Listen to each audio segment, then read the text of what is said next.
I'm Kelly Corsino, and I'm here on behalf of Long Beach Heritage. I'm about to get a tour of a neighborhood here in Long Beach from a docent so that we can learn about some of the history and some of the great things about being in a neighborhood like this.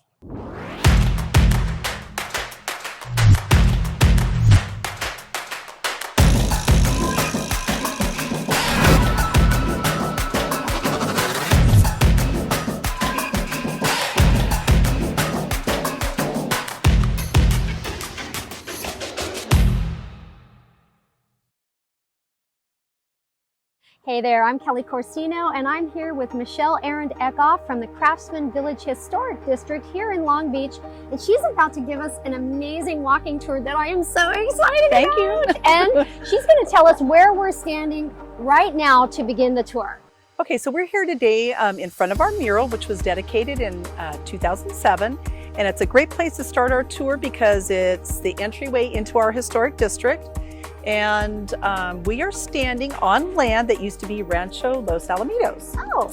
And one of the first pictures over there, images, is of Orange Hellman, and he and part of the Bixby family purchased this land, part of Rancho Los Alamitos in 1881. Oh, wow. So that's why his namesake is here, and it's also on one of the streets in our neighborhood. Okay. So. This mural was conceived because this huge wall used to get graffitied continually.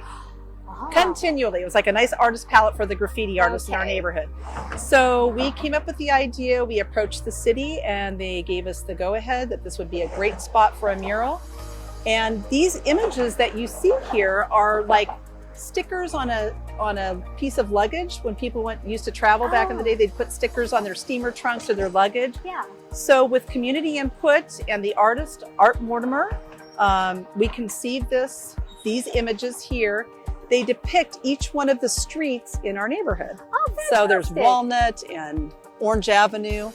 They also depict some of the architecture as well as some of the historic characters or people who influenced our neighborhood. Oh, fantastic. So there's Orange Hellman. And then we have Buster Keaton, right, who used to live in our neighborhood. He was employed at the Balboa Studios, which is right around the corner on Alamitos and 6th. When my husband and I moved in, we met so many people who had bought these homes, second owners in the 1940s. So Anyway, we're really proud of this. It got rid of the graffiti problem. Yay. Yep, we've only had one big incident of a problem here, and the city came in and cleaned it perfectly. And down in this corner, if I may show you,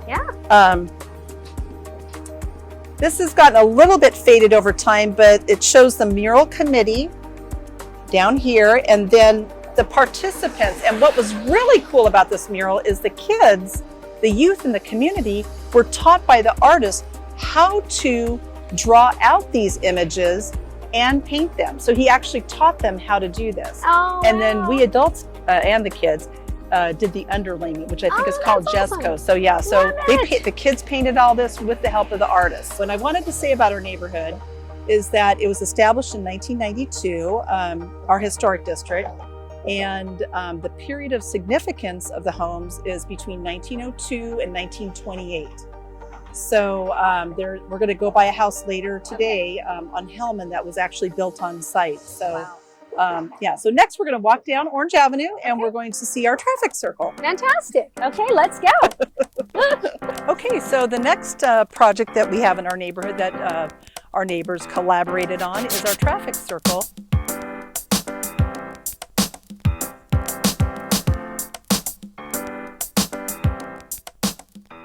And we're just hoping it's going to be a beautiful centerpiece for our neighborhood. Oh, this is wonderful. Gosh, and that home right there is just a stunner. It is. It's built original, 2-story, and it is a beautiful example of a Craftsman home in this neighborhood. All right, so where to next? We're going to go down Orange Avenue. We're going to look at one really different home in our neighborhood, and then our park.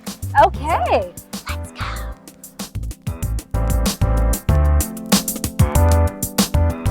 That one was built in 1921. Wow. So it's 100 years old. And what's really neat about this one is it's built with brick. And as I understand it from a historian in Long Beach, it's called gold brick. It was from the brick company of Los Angeles or something like that. And it has terracotta tiles on it, Wow. which is extremely unusual. Yeah. That roof was just re-roofed. They just finished last week. Every single one of those popped off. They saved every single terracotta. I don't think any broke. And when they did all the underlayment and everything else, they put all the tiles back on. So those are tiles from 1921. Wow. And it's the only house left in our neighborhood that still has the porte-cochere, which is that pergola over the driveway. Oh, yeah. And there were some homes in our neighborhood down 8th Street. We know of some, maybe some on 9th, but they got demolished. Probably because maybe vehicles got wider. That one's a pretty wide opening, but some of the porte-cocheres were in very narrow driveways. So as the cars got bigger, they probably were in the way. Okay, so But- trivia. Do you Yes. have any idea what porte-cochere means translated? Yeet. We're gonna look that one up. We're standing in front of a house that you're intimately familiar with. This is actually your home, correct? Yes, it is. Okay, so one of the things that you shared with me is that you actually put in solar panels, which I find fascinating because in the preservationist movement, of course, that's a very modern advent, Right. but it's like the two worlds are working together for the betterment of the community. So I want to know more about how you accomplished that and what kind of hoops you had to jump through. to Right. do it. Okay. It was about 20 years ago, and we wanted to put on a new roof. We needed to, and we also wanted to add the solar panels. So we did go to planning and building at the time, and they referred us to the Cultural Heritage Commission. In broad strokes, what is somebody in for if they come into a neighborhood like this and they want to improve or restore? You know, it really isn't that hard. It's, you know, maintaining the home as it is. The typical thing that you'll see in our neighborhood, or probably all historic neighborhoods, is that people, the windows, the double hung windows get stuck after a while. They don't work properly. They get painted over so many times that they're non-operational. So that's the typical thing that I see being, that happens in a historic district. That's really easy to take care of.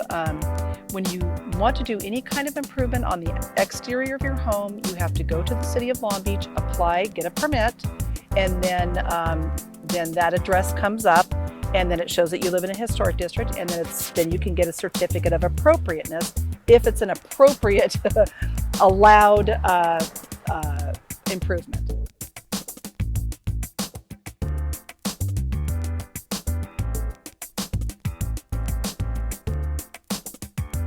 I think one of the crown jewels in our neighborhood is this park.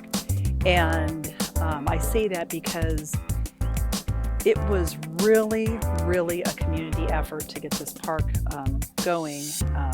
Community and city. This was a big fourplex right here. There was another small apartment behind it, and then 2 or 3 little tiny, tiny wood bungalows. They eventually went into disrepair, and the city condemned them, put a fence around this, and then they demolished it. We got to work right away. We formed a committee. We did a petition and asked Parks, Recreation, and Marine to please purchase this property for park space. It took about 7 years of meeting with the architects, giving our input, coming back with plans, and then her eventually writing the grant. This is our park, and we're very proud of it. And we're going to be moving on to 9th Street, which I want to show off a couple of the really, really beautiful homes on that street. I'm so excited. Okay, let's go. So we just left our park, and we're going to be heading down 9th Street, and we're just going to kind of show off some of the homes, the Craftsman homes that are the features of those. Well, I'm just curious, like if a homeowner is looking to do restorations, are you able to help point them in the right direction? Yes, and as I mentioned earlier, we have our newsletter, and we have many advertisers in there, and so that's a great resource. We also refer them to the City of Long Beach website. They have a very good resource guide for that also. Excellent. So this home here was just purchased a few years ago, and it had been a home that this still has vinyl siding on it. They're going to be taking that off pretty soon, and I didn't even notice the other day, but even the fascia in the front is vinyl or metal. So they're going to be eventually taking all that off, but they just recently had There are 2 front windows done and the side window over here, the dining room window. Oh yeah. Yep. And Beautiful. it's a beautiful home. And the interior is almost original, pretty close to original. Wow. It's just the outside that they're working on very slowly. So, Wow. Yep. It's beautiful.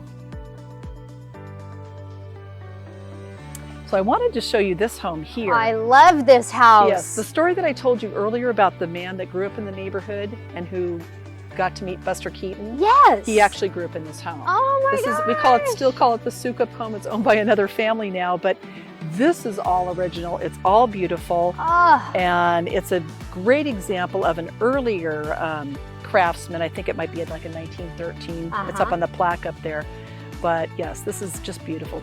Okay, so we're going to be turning down Hellman Street, named after Isaiah Hellman, one of the first developers of this area. So Isaiah developed this neighborhood, and like how many neighborhoods in Long Beach was he responsible for?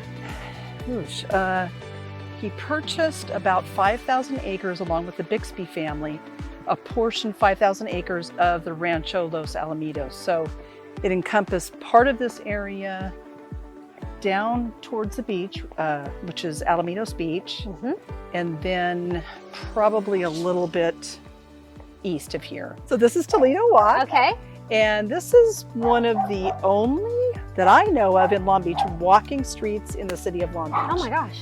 Originally built, the homes face the walk, and it's got the beautiful street lamps down the middle. I never knew this was I know, it's so cute. It's super cute. This is adorable. Yep. Oh my gosh. It's like a little snippet from the past. It really is. I mean, this is pre-motorized vehicles. Yes, absolutely. Yeah. Okay, so we're going to head down Toledo Walk, and we have lots of different styles of architecture here. This is a Craftsman. It was built in 1916. Wow. 2-story. It's absolutely beautiful. This is a little Edwardian cottage, so it looks a lot different. It's a little bit earlier. Okay, so this is one of the homes in our neighborhood, or the home in our neighborhood, that won the Preservation Award in 2014. Oh, wow. Yes, and this was completely restored. The interior was by the owner, and it's like a museum piece on the inside. Oh It's my gosh. all original Craftsman. Yep. Wow. It's a real small little home, 1 bedroom, but it's beautiful. So here on Hellman is 1333, and this is the oldest house built in our neighborhood. It was built in 1902. We'll take a closer look at it. Yeah. Okay. Show me this thing. So this is the oldest one built in the neighborhood. Isn't that cool? That is wonderful. And it was on our first tour that we ever did here when we first became a historic district. So it was one of the houses that was on the tour. Oh my God. Yeah. And it has all of its original windows, double hungs. Yep. So Wow. it's been preserved very nicely. So this apartment building was built in about 1902, I think. It was originally on Linden Avenue, 53 Linden Avenue, and was moved here in the 20s. And so it's really cool. It has a wooden porch, which I think that one probably had a wooden porch at one time. But it has a wooden porch, all the double hung windows, and it's just a beautiful example of an old apartment building from 1902. Wow, that is amazing. And it's so incredible to think about it being relocated. That whole thing was relocated. I don't know how, but it's not a little thing. it's not little. Yeah, they might have had to cut it. I don't know, but Wow. But yeah, I think incredible. it's really cool. Wow. This is the home, one of the homes that was, besides the apartment building, that we know was moved into the neighborhood. Oh, wow. So it was moved from 7th Street and it used to be called American Avenue, which is Long Beach Boulevard. And she's probably going to give you all the history about the home when we get in there. Yay. And it's a beautiful home. It doesn't look like anyone in our neighborhood because it wasn't built here. Right. Okay, so that was it for our tour of the Craftsman Village Historic District with Michelle. Michelle, thank you so much. It's wonderful. And now we're going to be heading into the home of Lisa and her family, who actually own a historic home right here in Craftsman Village. And Lisa, can we come in? Hi, come on in. All right, let's go. Would you like to be a part of helping to preserve the Long Beach historic neighborhoods? Well, click on the link in the description below to find out how to get involved. Also, subscribe to our channel and share with your peeps.